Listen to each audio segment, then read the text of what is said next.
Hello, wrestling fans. Let's talk about what happened on Monday Night Raw on February the 9th, 2026. The show opened up with late breaking news. Braun Breaker is out injured indefinitely. They say he did some kind of injury when he was training, but also on social media, they're saying that he pulled his hernia training or when he flipped the announce table over last week, so we don't know for sure how bad his injury is, but he did have surgery done on it. So is that going to affect a major impact with the plans they had for him with the vision for WrestleMania? Is going to be back in time for WrestleMania? You can continue the plan of him facing Rollins if he's clear to compete. Hopefully he'll be back and it's not going to affect WrestleMania plans because that would suck because he was on a major climb. Becky Lynch stormed out because she saw AJ Lee was backstage with her husband CM Punk. She's furious AJ Lee has enough balls to show up and all that. And she knows why she's there. She's here to challenge her for an Intercontinental Women's title match. So come on out, let's get it over with. AJ Lee comes out, basically saying, no, I'm not here for that. I'm just here with my husband, blah, blah, blah. So basically, words are exchanged, and a match is made for the Elimination Chamber in AJ Lee's hometown. AJ Lee, Becky Lynch for the Intercontinental title, the women's version. Honestly, in my opinion, I like AJ Lee. I'm a fan of hers, but she doesn't deserve to have a title shot already. There's a lot of women in that locker room that's been working their butts off all the years she's been at home that deserves this chance against Becky, not her. Should have been like months later on. The opening match, finally, after 6 weeks, the Usos actually wrestled. They put the tag team titles on the line against the Alpha Academy, who won a fatal 4-way 2 weeks ago. Great match. Open up the show. Alpha Academy just destroyed the Usos. Otis was impressive and Tozawa as well. Like Otis, wall strong slam to Jimmy, running splashes in the corner on Jay, massive clotheslines. Tozawa and Otis had a double team move on Jimmy, which was a world's strongest slam to Shining Wizard. That was cool. Tozawa was taking it to Jimmy. Jimmy couldn't do nothing to Tozawa. Tozawa was hitting him with spin kicks, hurricanranas, punches, chops. Finally, Jay had to distract Tozawa for Jimmy had to toss up Samoan drop. The Usos then made a double team, make a wish on Tozawa. Otis quickly tagged in, just started cleaning house again. And then Jay was supposed to super kick him as he was doing the caterpillar, but he completely overshot Otis, missed, and Otis just like did the best he could to make it look like he got hit. The Usos hit Otis with stereo super kicks, spare, 3D, winners are still tag team champions, the Usos. After the match, Jimmy told Jay, next favor you gotta do, man, is qualify for the chamber, go to WrestleMania, beat McIntyre for that title. Now let's go back, pucker up, and get ready to kiss Roman's butt, basically. Maxine Dupree took on Natalya. Within like a couple minutes, it was a double count out. They were brawling on top of the announce table. Natalya applied the sharpshooter on Maxine Dupree. AJ Lee ran out to pull off of her. And then Becky showed up. And I gotta say, like, I've seen wrestlers get thrown into the ring post with impact. This has gotta be the easiest. Like, I'm just gonna gently shove you into the ring post. So AJ Lee hit the ring post with like no force whatsoever. Then Becky left, and Maxine Dupree was complaining that her nose was hurt and all that. And every time when Natalya had the sharpshooter on, she was grinding her teeth. She looked like the Grinch. Like I can't help it. She looked like the Grinch, literally.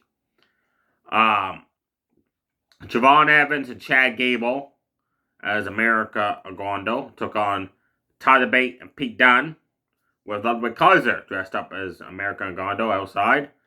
Fast match, like it was rushed. Javon Evans did drop kicks to Bate and Pete Dunne, Superman punches, hurricanranas. Chad Gable had an amazing top rope clothesline onto both Pete Dunne and Tyler Bate at the same time. Pete Dunne and Tyler Bate had a double team move on Javon Evans. The end of the match, Ludwig Kaiser shoved Gable off the top rope. Gable hit the mat. Bate jumps off the top rope to do like a move onto Gable. Javon Evans comes off the opposite top rope, hits that amazing top rope diamond cutter. The only thing I didn't like was how the camera zoomed right in and zoomed right out. Like, I hate that. Same as when he comes out and his face is right there on the screen. I hate that because it's so quick, right? And then Gable pinned Bate off the top rope Diamond Cutter to pick up the win. And then he basically started melting off to Ludwig, and the basically going. I hope they have a match at WrestleMania. Whoever wins gets to wear the mask. Whoever loses can't no more. If they don't, they're missing out on a big matchup at WrestleMania there. Winner Chamber qualifying match: Rhea Ripley, Ada Valkyria, Ivy Nile. The winner goes on to fill up a chamber spot. And it started off really good. Then midway, it got sloppy. Before I get to the sloppy part, Rhea Ripley hit an amazing knee smash to Valkyria. Did her Irish whip pull up clotheslines to Ivy Nile. Ivy Nile hit counter Riptide of an amazing backcracker. Then Valkyria hit her with an amazing Nightwing. Now the sloppy parts. Ivy Nile was on the top rope. Rhea Ripley's got Valkyria up in like electric teardrop position, walks backwards for Ivy Nile to jump off and hit a bulldog, right? But Ivy Nile does it like a delayed reaction, so Rhea Ripley face plants Valkyria. Here comes Ivy Nile flying off the top rope, hits nobody. Rhea Ripley's like, seriously, right? And also there was a move where Valkyria went for, I don't know what she was going for on Rhea Ripley, but she definitely messed up on that. Big time she slipped. And Ivy Nile at one point during the match was in the top rope where you do a move to Rhea Ripley and Valkyria. Then like she just stood there and waited. And then she must have realized, oh yeah, I'm supposed to do a move, right? Finally, Rhea Ripley is like, you know what, enough of this sloppiness. I'm just going to Riptide Ivy Nile here, get the win. And she qualifies for the chamber. It was a good match starting off, but in the end, it was just bad. Like, they were clicking, then they weren't clicking, you know what I mean? Main event time, LA Knight, Penta, Austin Theory, The Vision. The winner goes on to join Randy Orton in the chamber.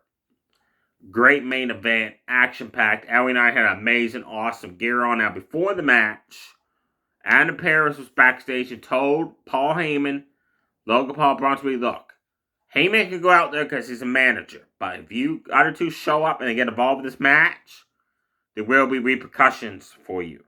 Logan Paul said, what are you going to basically do, right? Like, we're going to show up. We're going to get involved. There's nothing you can do. And Bronson Reed said, look, let's just get going, right? Then as Adam Pearce left, he said, look, I'll take care of Adam Pearce. Like, ooh, that's interesting where that's going to lead to. So anyways, Penta during the match had an amazing snap hurricane to Theory. One to LA Knight, hit that awesome flip over face buster to Theory. The backcracker to LA Knight, just hitting moves after moves. One point he hit a snap hurricane to LA, dove over the ropes to the spinning plancha to Theory on the outside. Theory, woo, brain buster Penta. That rocked him big time. Picked him up, spine buster him, caught LA Knight coming, drop kicked him in the face, did some kind of like basic Orton stomps to LA Knight. Went for A-Town down. LA Knight countered that with an amazing flip over neck breaker. At one point in the match, he started beating up on Theory.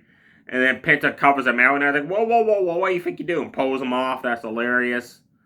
LA Knight during the match, I love this. He had both Theory and Penta outside and just like, hey, guys, meet the announce table. Announce table, meet these guys. Repeatedly smashing the face off the announce table how many times. Penta went for the top rope Canadian Destroyer on Theory.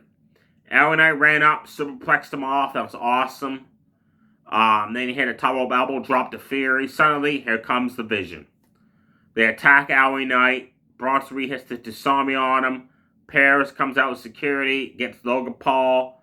Bronson Reed backstage. And suddenly the Masked Man shows up. Curb stomps Theory. LA Knight qualifies for the chamber. And that Masked Man took off running for the crowd. And Logan Paul was like the freaking Flash, man. He was freaking moving through those fans, chasing after that guy. I would love to see after the match, like him chasing him backstage and just like the Flash, man. Like, he can catch that guy if he gets some, a couple seconds head start or something. Or like maybe the Masked Man would slip or something because he was just cruising after him. It'd be hilarious if like he did grab hold, pull the mask off. The guy had the other mask on. That'd be awesome. So LA Knight, anyways, wins the Chamber qualifying match to go on to join Randy Orton in the Stacked Chamber already. CM Punk was he was getting ready to come out to talk about Roman Reigns, and Finn Balor's backstage. I love this. He's upset, right? Because he's like, I didn't even get a spot in the Chamber. And Dominic's like, I got a spot in the Chamber qualifier. Balor didn't like that. And then Dominic said, look, when JD's back from being injured, you guys will have to take the titles, man. And Balor's like, you know what? I'm done being an afterthought. He went out, interrupted Punk as he was getting ready to come out, and basically challenged Punk to a title match tonight. Punk came out. They exchanged some words. Adam Pearce refused to book him for tonight and books it for Elimination Chamber. Punk, Balor for the world title. We all know Punk's going to win. They're not going to jeopardize Balor beating Punk and have Roman and Punk not happen at WrestleMania 42 in Vegas. So, we know Finn Balor's going to lose. That's a given. He's going to put on a real good match, but he's going to lose. So, hopefully there's something planned for him afterwards, which I still think the way Judgment Day is acting, there's going to be a major split in this faction again. And I still say it's going to be Regal, Roxanne, Balor, maybe JD Maduka if he's back in time, and they're going to kick Dominic and Liv out because the way Regal, Liv's acting, miscommunication stuff going on there, arguing, Roxanne's between both of them, but she's still favoring Regal more than favoring Liv, and Dominic is basically telling Balor like, hey man, sucks you didn't get a Chamber qualifier, sucks you were in the Rumble, but hey, I got a Chamber qualifier match. I'm still Intercontinental Champion. I'm like rubbing in his face, right?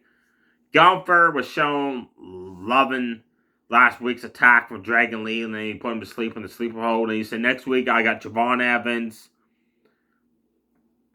And, who's he facing? Javon Evans. He's facing somebody. Hold on, folks. Oh, yeah, Dominic Mysterio. And a Chamber qualifier, he says he's going to go on to challenge Drew McIntyre. And Gunther doesn't win in that triple threat, then they got something else planned for him. Because if Javon Evans, Dominic sneak out that win, that's going to be awesome to see. But I'm pretty sure Gunther's probably going to win it. There was a segment with Bayley and Valkyria telling Brian Sexton, look, Valkyria lost. I got a Chamber qualifying match next week against Asuka and Natalya. I'm going to win it. And then one of us will go on to WrestleMania to challenge whoever Liv doesn't decide to go after. And that way, one of us has our WrestleMania moment. And then Valkyria said, well, what if you lose? Bayley said, well, there's always the tag team titles. Hint, right? That's cool. I actually like to see them go after Rhea and Io Sky for the tag team titles of WrestleMania. Should be a good match. Let me know below in the comments. We'd like to see Bayley win a spot in the Chamber, lose, or win and go on to WrestleMania. Or would you like to see Bayley, Valkyria versus Rhea Ripley, Io Sky for the tag team titles of WrestleMania? There you have it, folks. Next week, we also have AJ Lee is going to be in attendance, and the only matches announced is the Chamber qualifiers: Bayley, Asuka, and Natalya, and then Gunther, Javon Evans, and Dominic. There you have it, folks. Also, me and my good friend Chris Gocher rewatched Backlash 1999 yesterday, and we watched it all the way through. We talked about it. Man, I brought back some memories like the Ministry of Darkness, the Hardcore title. They always end up backstage most of the time. Shane McMahon. I love Shane McMahon when he was best referee. Every match, he was do like a normal count. Then towards the end, he stop or do a fast count. But every time he's special referee for Austin's matches, I love it. He'll do a 1-2, then flip Austin the bird. That's always awesome how he does that. Seeing how the Ministry of Darkness made their debut on pay-per-view, actually have a match. Bradshaw was impressive when him, Farouk, and Minion took on to defeat the Brood. The next one we're going to be watching in order is No Mercy. There's 2 No Mercies that year. That was confusing. This is the first one. And me and him, we're going to basically team up. We're going to have a new YouTube channel just about watching pay-per-views and giving our thoughts as we watch it. So stay tuned for that one, folks. We'll get that set up. Definitely follow us there on that channel as well. There you have it, folks. SmackDown's got some good Chamber qualifying matches set up for this Friday as well. So already you got Punk, Finn Balor, AJ Lee, Becky for the titles. You got the 2 Chambers. So already that pay-per-view is filled up. There's one more match ready, and probably should be a SmackDown match. I'm thinking. And the way the storyline's going, maybe it might be Jay Gargano defending her title, or somebody else defending the title, and not just like a random matchup. I'm actually curious how Cody Rhodes, Jacob Fatu are both going to qualify for the Chamber, because they're fighting each other this Friday night. And the third person that's in that match should win it, Sami Zayn. But the plan is, apparently, Cody, Jacob Fatu, McIntyre, triple threat. So how can one of them qualify, not the other, and how can the other person get involved, right? I'm kind of curious and intrigued how they're going to fit that in there. Stay safe, everybody. Too Sweet, bye.